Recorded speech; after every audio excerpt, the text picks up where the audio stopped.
Do Phase II environmental site assessments make lenders nervous? Or is it something else entirely that slows down financing? If you're preparing a Phase II to support a real estate transaction, here's the truth.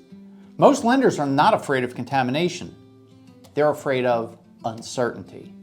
Today, we're breaking down the biggest Phase II red flags from a lender's perspective and what actually makes underwriters hesitate.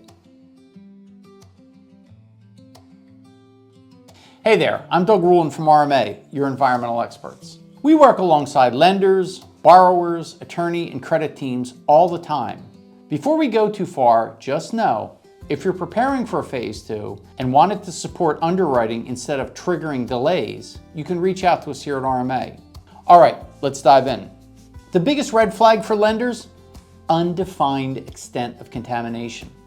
If a Phase II confirms contamination but doesn't define how far it spreads, laterally or vertically, lenders immediately start asking questions.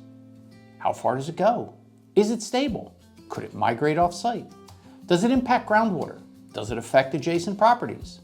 The next red flag? Vague or non-committal conclusions. Environmental professionals are trained to be cautious, but phrases like further investigation may be warranted or additional evaluation should be considered sound like unfinished work to lenders. Another big issue is data without regulatory context. A table showing contaminant concentrations above screening criteria means very little if it's not framed properly.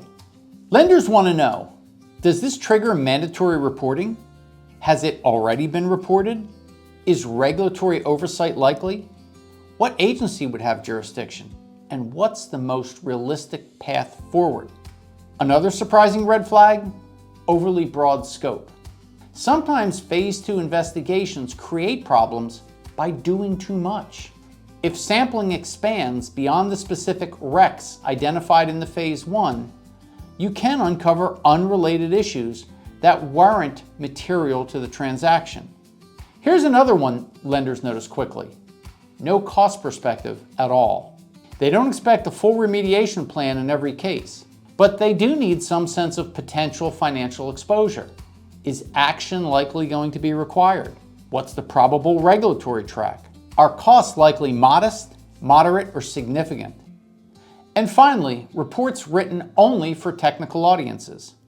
Dense tables, minimal explanation, no clear executive summary. If lenders can't quickly understand conclusions, they send the file out for third-party review. That adds time and cost. Okay, here's the bottom line. Most lenders can work with contamination.